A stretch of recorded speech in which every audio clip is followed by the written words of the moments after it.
Yo, what's going on, everybody? Welcome into another episode of Mets Daily on the Fan Arch Network. John Saponaro here with you today and every day to talk about our New York Mets. And of course, before we get started, a quick shout out goes to our friends over at Kalshi for sponsoring the video. For a limited time, use the code FANARCHBASEBALL on the Kalshi app to get $10 when you trade 10. Well, quite frankly, this was a game that I hope you didn't watch. At least not all of it, because you didn't have to. Because the game was over truly by the second inning. In the blink of an eye, the Mets not only failed to set the tone, the Mets not only failed to keep the momentum. Two things that we talked about on yesterday's show that were imperative for this team to do. And that this team consistently squandered those opportunities. Anytime there was a moment of goodwill, anytime there was one step forward, there were 10 giant leaps backwards. And it was more of the same on Monday night for the New York Mets. And this one may have been the worst one of them all. Now, to be fair, it's just one game of a series. The Mets can come out today and take a win, and the Mets can come out on Wednesday and get another one and win a series, and you don't feel as bad. But I said on Monday's show that the Mets needed bare minimum to win 2 of 3 from a Reds team that lost 5 series in a row, I think. A Reds team that, record-wise, absolutely abysmal in the month of June, coinciding with losing Elly De La Cruz to a hamstring injury. Mets needed to come out and beat a team that they are better than, or at least prove that they are better than. The Mets needed to get some revenge, not only for 2025 and the way things went down at the end of the season, with the Reds jumping ahead of the Mets because of percentage points and getting to the playoffs, leaving the Mets at home. But the Mets needed to get revenge for the Reds coming to Citi Field a couple weeks ago and taking 2 of 3. And the Mets did none of that on Monday. And not only did the Mets not do it, but the Mets did it in a way that makes it seem like it's not even possible. And that's the problem. When you say, oh, it's just one game, it's not. It's the way it went down. They lose 12-0. And this would be the part of the show where during the week, in the middle of a series, we would break down the numbers and we would go over the stats. Why would we do that today? Why would we talk about that? Who the hell wants to talk about that game? Who the hell wants to relive that game? I know I don't. I said to all of you a couple moments ago, I hope you didn't watch the whole thing. I didn't. Because why would you? That game was about as badly executed from a starting pitching, offense, and even bullpen perspective as you could possibly have. Now, with the bullpen, you say, okay, Jonathan Pintaro is in there in mop-up duty. He's not really good enough to be here at this point. He's a guy who was just called up. Emergency roster addition. Mostly because Christian Scott goes on the IL, which we'll talk about in the last segment. And David Peterson is terrible. So, they don't use the ace bullpen guys here. These are not the guys that you have come to rely on, or if the Mets ever turn this around, which is looking less likely every single day, that you would need to rely on.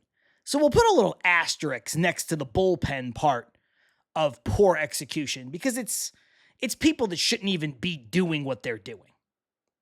But in terms of one singular game, starting pitching, about as bad as you can expect. Offense, somehow worse. Bullpen, yeah, today the bullpen was bad. The combination of Pintaro and Peterson, everything the Mets touched turned to absolute stone on Monday night. And what an ugly, ugly, awful game to watch. Now, I hope it hasn't soured you away from Mets Daily. Of course. I want you to watch this show. I want you to watch me. I want to have a conversation with you. I want you to tune in to the Fan Arch Network, of course. But as far as watching the game, you can't watch that game. You can't relive that game. And I gave this game, I'll be honest with you, I gave this game a second opportunity. I sat down to watch it. It obviously doesn't start off great. Second inning rolls around. Mets get down big. I said, I don't need to watch this right now. It's stressing me out. I'll click it off. Then I pop the game back on. They get the bases loaded. Then I pop the game back on again. They got the bases loaded. And somehow none of that seemed to matter either. So I gave this game multiple chances. I tuned out and tuned back in, and somehow every time I put the game back on, it got worse. So why would anybody want to watch that baseball game? Why would anybody now want to talk about some of the particulars of that baseball game? This guy's line, that guy's line. It's not worth it. There is one person, though, that we have to talk about. And that is Tobias Myers. Tobias Myers comes over in the Freddie Peralta trade with the Brewers. And at the time, not just me, everybody, anybody who's a fan of baseball said, wow, the Mets got who as the throw-in in that deal? Tobias Myers is a guy 2 seasons ago spent the bulk of his season starting for the Milwaukee Brewers. He started a playoff game against the Mets in the series that the Mets would ultimately go on to win. Last year, the guy spends most of the time with the Brewers in the bullpen. Looks really good there too. And this is a guy that the Mets get back who's got 5 years of control. So when you start to weigh that deal, yeah, you give up Jet Williams. Okay. Good prospect, top 100 prospect. Not my favorite guy, but that's fine. Has value. And you give up Brandon Sproat. Again, not my favorite guy, but a guy with really good value. And you get back Freddie Peralta, who you hope is going to be your number one, but it's only a 1-year deal. Now, it's a cheap 1-year deal because of the extension that he signed when David Stearns was still running things in Milwaukee. So you get really good value there, but it's a 1-year proposition. You gave up a lot of control going out the other way. Position player, starting pitcher, 6 years of control each, 12 total years of control for Sproat and Jet Williams. But you get back Freddie Peralta, the piece that in the offseason you think is going to help set the tone and take this Mets team to the next level. Now, I still would have made that deal as a 2-for-1. But no, they don't make it a 2-for-1. The Mets get Tobias Myers in the deal, who comes with 5 years of control, who is a very good major league pitcher. I think probably better suited in the bullpen. I think his stuff plays up. But here's a guy, again, who has started, has relieved, and has been successful at both. And when they get him in the deal, that deal feels like a slam dunk. Because now it feels like regardless of what happens with Freddie Peralta, extension, no extension, qualifying offer, no qualifying offer, re-signing, not re-signing, you still have something in the deal that you can have for 2026, 27, 28, and so on and so forth. And pitchers like that are going to be valuable.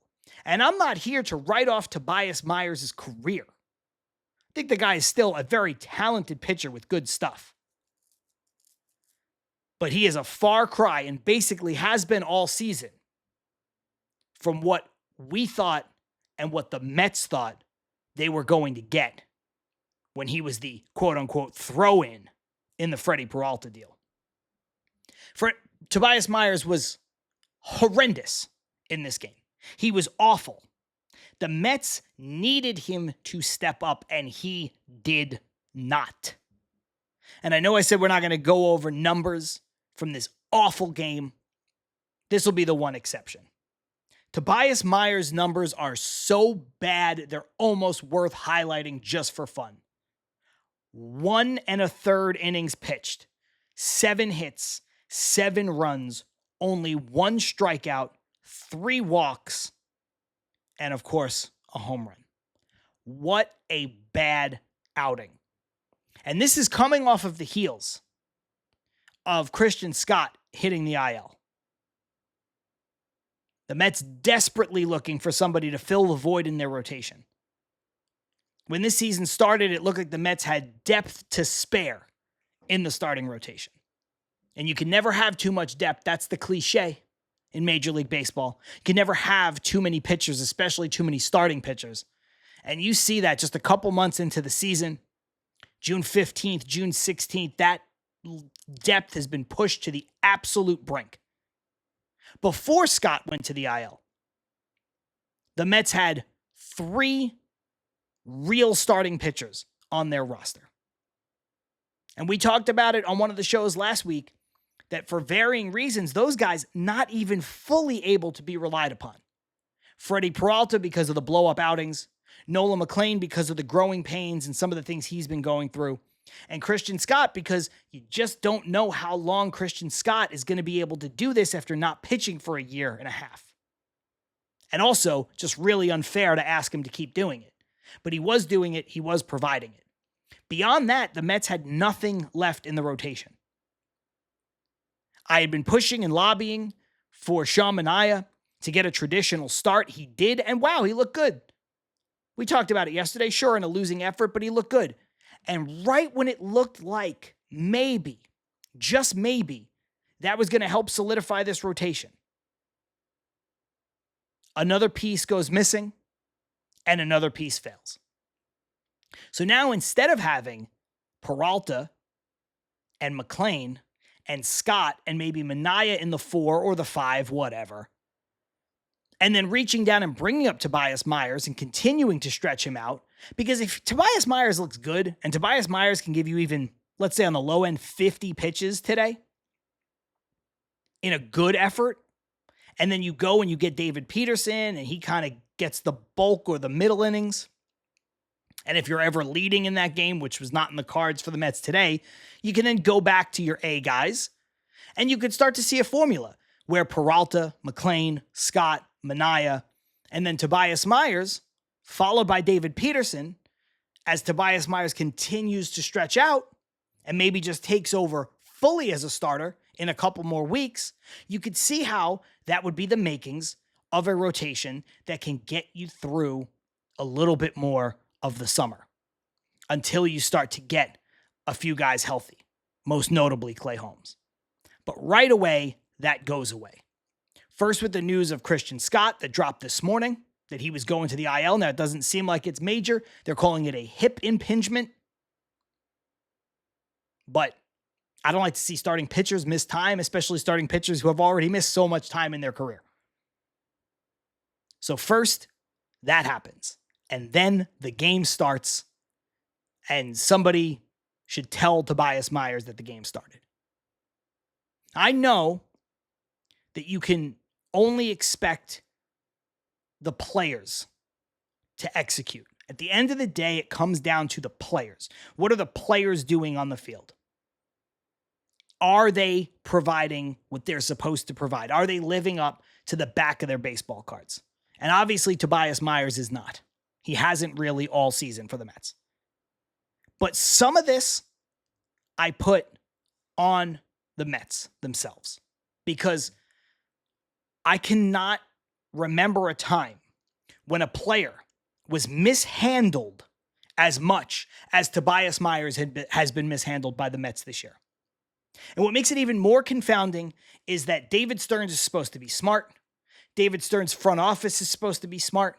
And David Stearns and some of these guys from this same front office had Tobias Myers in Milwaukee, and they deployed him correctly. But not here, not with the Mets. At the beginning of the season, it seems like he's going to be a length guy, kind of a swing man. The guy who can come into a game and, pitch for 2 or 3 innings, whether you're up, whether you're down, really be a weapon. They use him in that role like exactly one time. Then after that, his outings get shorter and shorter, and he becomes just a regular relief pitcher. Then they ask him to open. Then they ask him to open for guys with similar arm angles, which doesn't even make any sense. So he's an opener, he's a short reliever, then he's a long reliever, And then all of a sudden, his effectiveness dips massively. I said all season he's been bad, and largely that's been true, but he's had some good outings when the year first started. But they yo-yoed him all over the roster. They pitched him in every which way. I'm surprised he didn't play shortstop when Lindor went down. They just used him willy-nilly. No rhyme, no reason. And now he's unpitchable. Even to the point where they sent him down to the minors. When they sent him down, I understood it. He was not effective in the role that he was in. It seemed like they were looking for a starting pitching solution. I think we talked about it on the show, one of my first episodes. I said I would have done it sooner, but the Mets finally did it. And hey, who knows? When you need a starting pitcher, they can reach down, they can get him. Even if it's not fully stretched out, he's stretched out enough to provide something. Well, over his time in the minors, he didn't even fully get stretched out. It seemed like they weren't even fully committing to the idea of doing it. Now, again, I don't think he was going to be able to come up here today and give you 100 pitches or even 80 pitches, but I thought he'd be closer. I thought he'd be more effective. And I know that the Cincinnati Reds are kind of a 3 true outcomes sort of team. They said that on the broadcast. They're basically home run, walk, or strikeout, so they're going to score some runs, especially in their ballpark, the Great American Small Park. But I didn't think Tobias Myers would come out and last 1 1/3 innings. I mean, he was so bad in this game that you couldn't even save David Peterson for a potential piggyback situation today. Now, I don't like David Peterson. You know that. I don't think he's all that useful. But it'd be nice to have him with Kodai Senga on the mound, who we'll talk about in the final segment as well. But all of that goes away. Game is over before it starts. And Tobias Myers looks absolutely terrible. And now the Mets have successfully killed all of their momentum once again. Baseball season is here. And you can trade on every single game on Kalshi. You know, right before I hit that record button, I always go on the Kalshi app and I just take a look at what's going on in the world of the New York Mets. And I found one that's fun, that's interesting for the game today. The over at 11.5 runs in the game for both teams. That is trading at 34 cents a share. Pretty good value. And I think when you look at those starting pitchers in that ballpark, 11.5 runs sounds like a lot. I don't know if it's going to be. Brady Singer right now has a 5.61 ERA. Kodai Senga coming back from the minors, from the rehab assignment, technically, he's sitting with a 9 ERA. Combined, their ERA is almost 15. So 11.5 runs doesn't sound so crazy. Once again, that is sitting at 34 cents a share. On Kalshi, you're trading against peers in a live market, meaning there is no house. And as the probability changes, you can buy in and out of your position. For a limited time, you already know. Use the code FANARCHBASEBALL on the Kalshi app to get $10 when you trade 10. Kalshi, trade on anything. Must be 18 and older. Restrictions and eligibility requirements apply. Event contract trading involves risks and may not be suitable for all investors. Prices, values, and available markets may differ from those mentioned. For more information, see kalshi.com/regulatory. The other story about this game on Monday night is missed opportunities. And you can underline missed and you can underline opportunities because the Mets had chance after chance after chance to come back in this game despite the hole dug for them by Tobias Myers and Jonathan Pintaro. And every time they had a chance, they squandered it. Every single time. So you want to talk about losing the momentum. And in baseball, they say momentum's only as good as the next day's starting pitcher, and that certainly lived up to the billing with Tobias Myers. But this was a Mets team over the weekend that was scoring runs. This was a Mets team that was beating a better team than the Cincinnati Reds, with a better pitching staff than the Cincinnati Reds. Now, granted, We talked on yesterday's show about Chase Burns. I said it was going to be a tough chance for the Mets because he was a tough customer for them a couple weeks ago. He's very talented, and he throws the ball hard, and he leans on that fastball, and the Mets don't hit fastballs. All of that is true. But it's almost like Chase Burns tried to keep the Mets in this game. The Mets had the bases loaded with less than 2 outs 3 separate times, including back-to-back innings. And they did not score. Not the first time, not the second time, and oh boy, you guessed it, not the third time. The Mets are 1 for 12 in this game with runners in scoring position. And that one didn't even score a run. MJ Melendez had a brain fart, mental breakdown, didn't score from second on a ball that was already in center field. He stopped. I have no idea why he hesitated, why he stopped, why he looked over his shoulder. I couldn't figure it out when I was watching the game. Guys on the broadcast couldn't figure it out. It made no sense. But it made matters worse because the Mets couldn't even save face and avoid the shutout, despite how bad they were. So they get one hit instead of going 0 for 12. But they might as well have gone 0 for because that run doesn't score. But the most egregious thing to me is these 3 times with the bases loaded in less than 2 outs. And some of those times, it was Juan Soto up. I'm not going to be mad at Juan Soto because Juan Soto's great. And Juan Soto's having a great year, and he can't always do it alone. He's not always going to come through. And I'm not subscribing to the thing that a lot of people do in Mets fandom and say he's unclutch and he's not worth the money. That's all nonsense. But when even he's not coming through, I mean, what are you going to do? The Mets had back-to-back chances to make this a game. Understand that the Mets were down 9-0 and then loaded the bases. They don't score. The following inning, they load the bases again and they don't score while they were still down just 9-0. They score some runs there. You don't even have to get it all back. I mean, if the Mets ever could, it's a totally new ballgame. Of course. Mets hit a couple doubles with the bases loaded. It's 9-6 minimum, and you don't know what happens after that. But no. Instead, the Mets cash in none.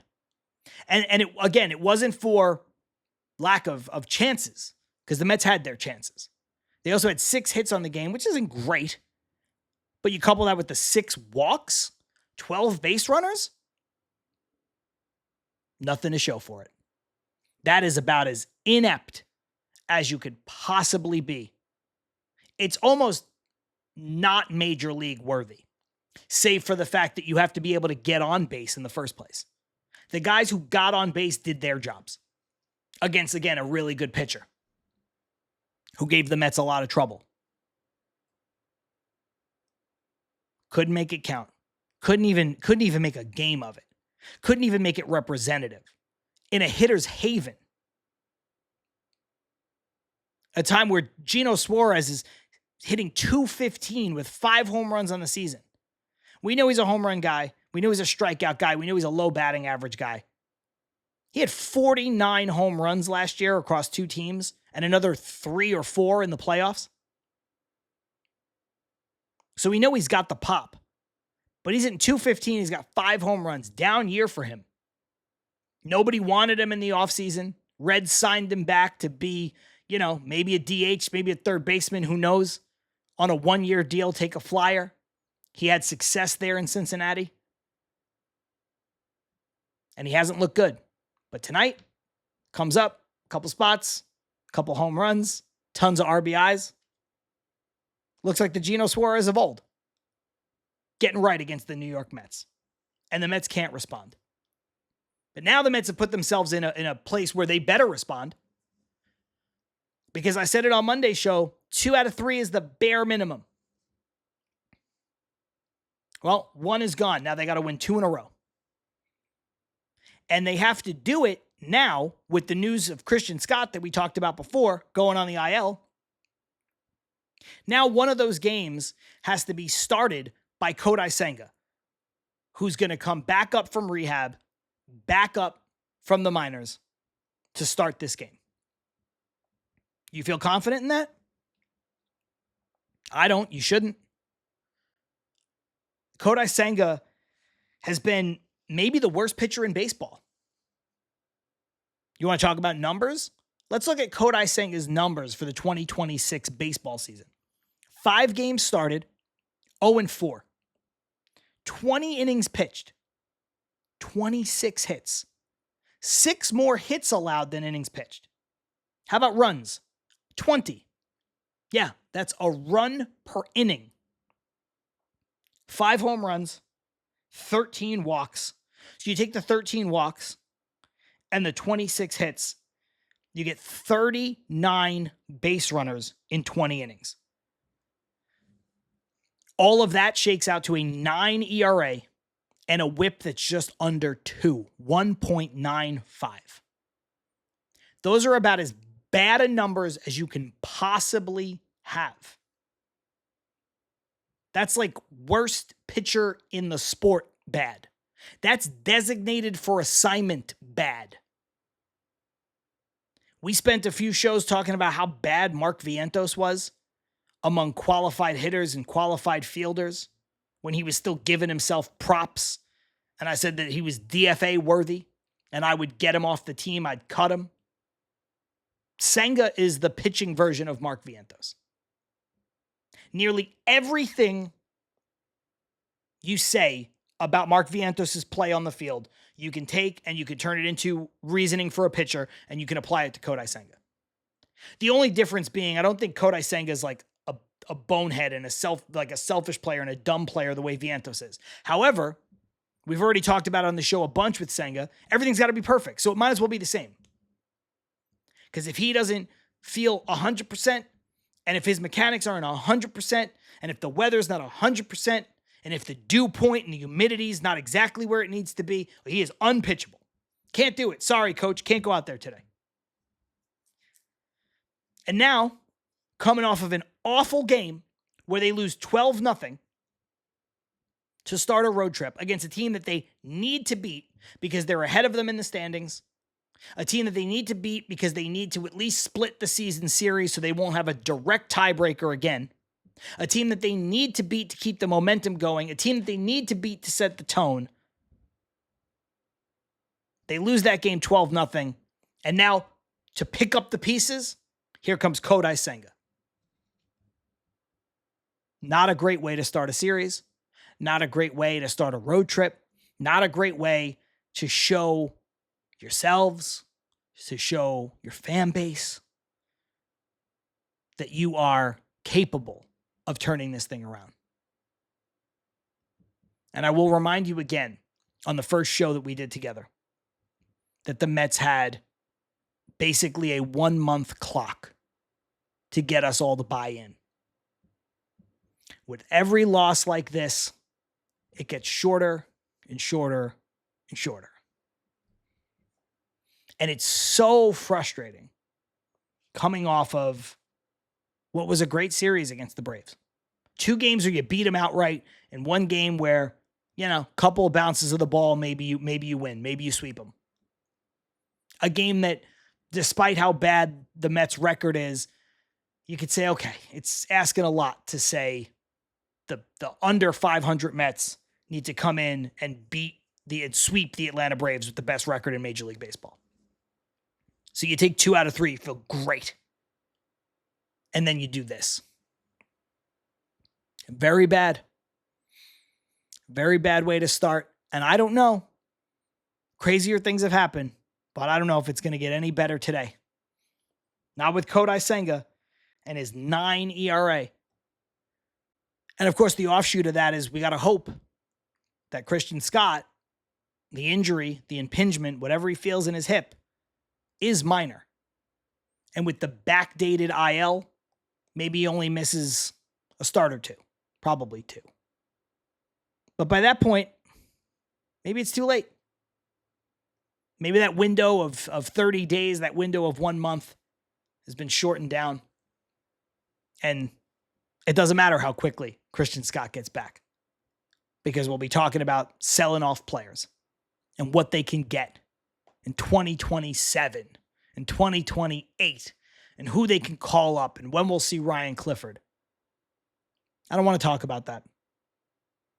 But every time we have a game like this, followed by news like this, that us winning a series hinges on Kodai Senga and his 20 runs in 20 innings, does not inspire confidence. That's going to do it for this edition of Mets Daily. I'm John Saponaro. And if you haven't already, subscribe to the channel. We're sitting at just over 4,000 subscribers, trying to get to 5,000 subscribers. We would love for you to be a part of it. Till next time, see you tomorrow.